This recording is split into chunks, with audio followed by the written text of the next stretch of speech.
You are listening to a recording from the Cooperating to Build a Better Nova Scotia conference in Halifax, a celebration marking the United Nations International Year of Cooperatives. All right. So, I guess, what was your project while you were in Africa? My project, first of all, my name is Siri Jackson Wood, and you're going to put that in my mouth, are you? The project that I was working on was with CCA, Canadian Cooperative Association, in conjunction with UCA, which is the Ugandan Cooperative Alliance. And if I was to nutshell it down and make it very simplistic, what we did, 6 Canadians were brought to Uganda, first trained in Ottawa, in the use of a tool called the Development Ladder Assessment Tool. This tool we then took to Uganda, in turn trained each of the 6 Canadians trained one Ugandan counterpart.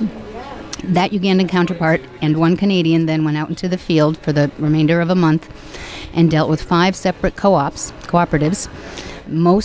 Some were agricultural, some were financial, some were marketing co-ops, but those were the 3 that we dealt with in specificity.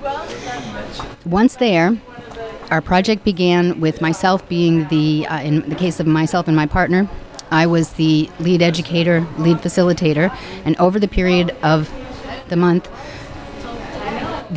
my counterpart, Ugandan counterpart, began to take over my role. So come the end of our time together, he was then the lead educator, the lead facilitator, so that I could in turn leave Uganda, and he would be capable of continuing the education with that particular co-op over time.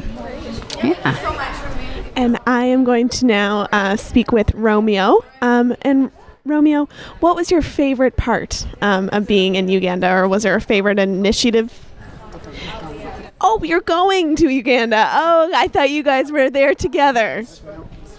So you're going, what are you looking forward to the most? Okay, let me be more precise. I will talk about first of a mission that I was sent to in Rwanda as opposed to Uganda, and that was in 2010. I went there for 5 or 6 weeks to assess projects that the CCA, the Canadian Cooperative Association, was thinking of subsidizing, of helping out financially. And all those projects that I recommended, I learned this fall that the CCA will subsidize. So that was really exciting for me. And now I am poised, I hope, to make my way again to Rwanda to work on one of these projects, or several. I'm told that the CCA has received funding at its end from the Canadian International Development Agency, that's in Ottawa, CIDA for short, and it will be a 5-year project. So it could encompass organizational development and strengthening, training, technical training or governance training, marketing of their products, etc., etc. The co-ops there are working in rice, in corn, and there are a couple of food co-ops, retail food co-ops. Yeah, so that's the thing. Rwanda is where you were. Great. So, and are you planning on going on another mission anytime in the near future? Well, not in the near future, but what we did in this particular experience was to set a baseline with 30 separate co-ops. These co-ops will be continued, they'll be worked with over the next 1.5 to 2 years, and then hopefully, if things go as hoped, then at the end of that 2-year period, we will return and do the same assessment again, hopefully getting a nice view of where that baseline has risen to a much higher place on the ultimate goal of all of this is to have proper practice as cooperatives.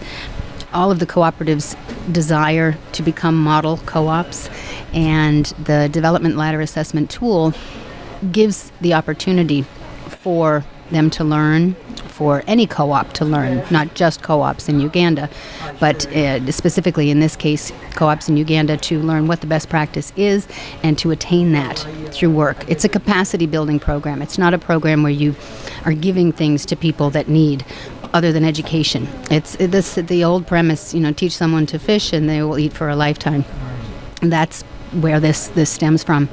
And something that I have to say that was the most incredible and wonderful feeling that I got from being in Uganda was the desire to learn amongst the people was so strong. I really, and I imagine that Romeo saw that as well in Rwanda, but it's something that I'm not as used to here in the Western world. But it caught me by surprise, and once I saw it, it was just so nice to work with, you know.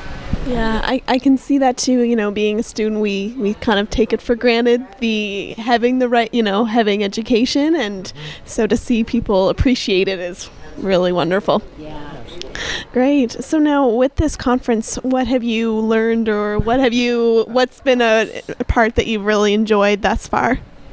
Learning about how other co-ops, I guess, how they we're dealing today, at least a part of Good Day, on cooperative identity, affirming the cooperative difference. And I'm learning how other cooperatives of other sectors, the financial co-ops, for example, what we conventionally call credit unions, how they come to better define and express themselves. Because in the market, let's say, kind of situation of Canada or North America, we have things to offer, and we have a way of operating in business, in society, that I think is superior, because we do not espouse maximizing profits for a small group of shareholders. We seek to provide the best kind of service or product at market prices, but this will provide